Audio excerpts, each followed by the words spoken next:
ಸಗರ ಮಹಾರಾಜನ 60,000 ಮಕ್ಕಳು ಕೂಡ ಕಪಿಲ ಮಹರ್ಷಿಯ ಹೂಂಕಾರದಿಂದಲೇ ಭಸ್ಮರಾಶಿಯಾಗಿ ಹೋಗಿಬಿಡ್ತಾರೆ.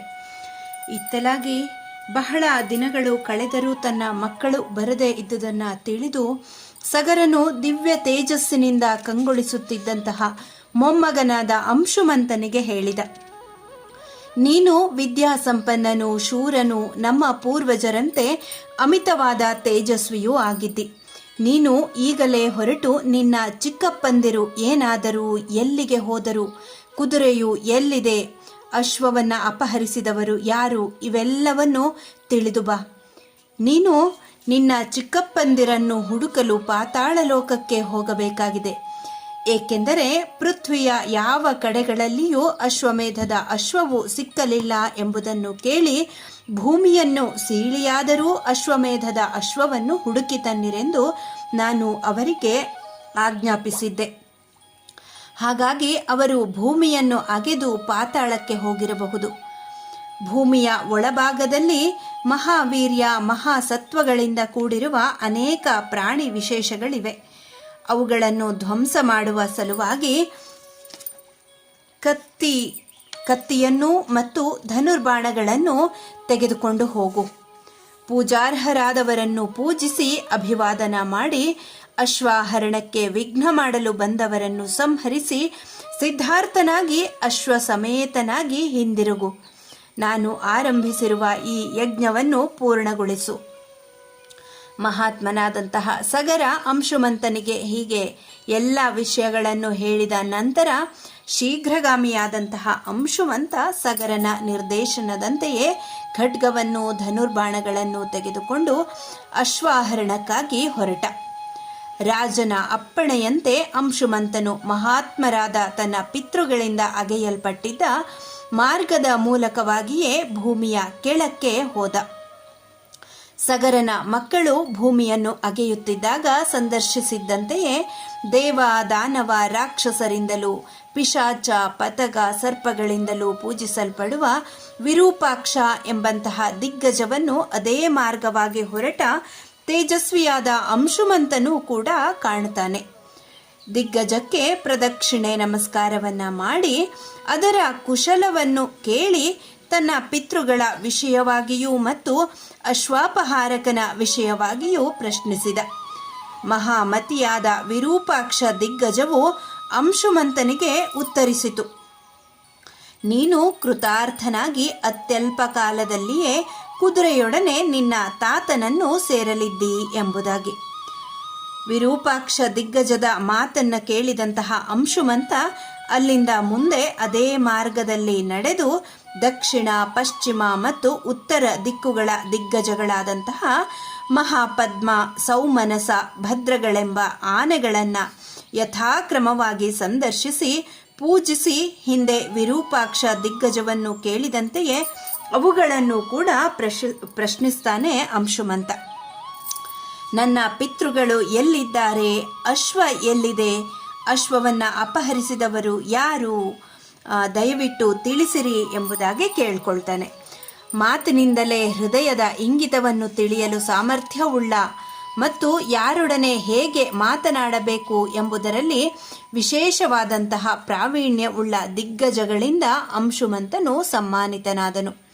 ವಿರೂಪಾಕ್ಷ ದಿಗ್ಗಜವು ಹೇಳಿದಂತೆಯೇ ಅವುಗಳು ಅಶ್ವಸಮೇತನಾಗಿ ನಿನ್ನ ಪಿತಾಮಹನ ಸಮೀಪಕ್ಕೆ ಅತ್ಯಲ್ಪ ಕಾಲದಲ್ಲಿಯೇ ಹೋಗಲಿದ್ದಿ ಎಂದು ಉತ್ತರಿಸ್ತವೆ. ದಿಗ್ಗಜಗಳು ಹೇಳಿದ ಆ ಮಾತುಗಳನ್ನು ಕೇಳಿ ಶೀಘ್ರಗಾಮಿಯಾದ ಅಂಶುಮಂತನು ಈಶಾನ್ಯ ದಿಕ್ಕಿನೆಡೆಗೆ ಹೊರಟು ಅತ್ಯಲ್ಪ ಕಾಲದಲ್ಲಿಯೇ ತನ್ನ ಚಿಕ್ಕಪ್ಪಂದಿರು ಭಸ್ಮೀಭೂತರಾಗಿ ಬಿದ್ದಿದ್ದ ಸ್ಥಳಕ್ಕೆ ಧಾವಿಸ್ತಾನೆ. ಅಲ್ಲಿ ಅವನು ಪರ್ವತೋಪಮವಾಗಿ ಬಿದ್ದಿದ್ದ ಭಸ್ಮರಾಶಿಯನ್ನ ಕಂಡು ಬಹಳ ದುಃಖಿತನಾಗ್ತಾನೆ. ಆ ಭಸ್ಮರಾಶಿಯು ತನ್ನ ಪಿತೃಗಳದೇ ಎಂದು ಅವರೆಲ್ಲರೂ ಕಪಿಲ ಮಹರ್ಷಿಗಳಿಂದ ದಹಿಸಲ್ಪಟ್ಟರು ಎಂಬುದನ್ನು ಕೂಡ ತಿಳಿದ ನಂತರ ಅವನ ದುಃಖವು ಮತ್ತಷ್ಟು ಉಲ್ಬಣವಾಯಿತು. ಚಿಕ್ಕಪ್ಪಂದಿರನ್ನು ನೆನೆಯುತ್ತಾ ಗಟ್ಟಿಯಾಗಿ ಅಳತೊಡಗಿದ ಅಂಶುಮಂತ.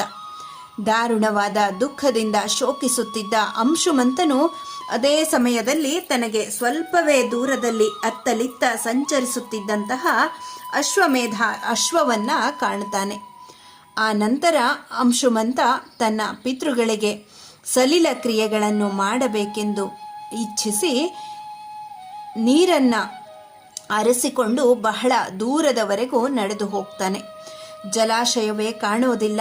ಕಾಣದೆ ಅಂಶುಮಂತನು ಸುತ್ತಲೂ ನೋಡ್ತಾನೆ. ಬಹಳ ದೂರದ ವಸ್ತುವನ್ನೂ ನೋಡಲು ಸಮರ್ಥವಾದ ತನ್ನ ದೃಷ್ಟಿಯನ್ನು ಪ್ರಸರಿಸಿ ತನ್ನ ಚಿಕ್ಕಪ್ಪಂದಿರ ಸೋದರ ಮಾವನು, ವಾಯುವೇಗ ಉಳ್ಳವನು, ಪಕ್ಷಿಗಳಿಗೆ ಒಡೆಯನೂ ಆದಂತಹ ಗರುಡನನ್ನ ಕಂಡ.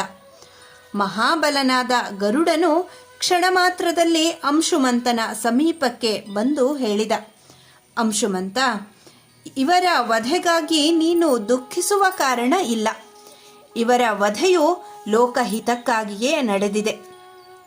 ಅಪ್ರಮೇಯನಾದ ಕಪಿಲ ಮಹರ್ಷಿಯಿಂದ ಭಸ್ಮೀಭೂತರಾದ ಮಹಾಬಲಿಷ್ಠರಾದ ಇವರಿಗೆ ಧರ್ಮ ಸೂಕ್ಷ್ಮವನ್ನು ತಿಳಿದಿರುವ ನೀನು ಈಗ ಭೂಮಿಯಲ್ಲಿ ದೊರೆಯುವ ಯಾವ ಜಲಾಶಯದಿಂದಲೂ ಸಲಿಲ ಕ್ರಿಯೆಯನ್ನು ಮಾಡಬಾರದು.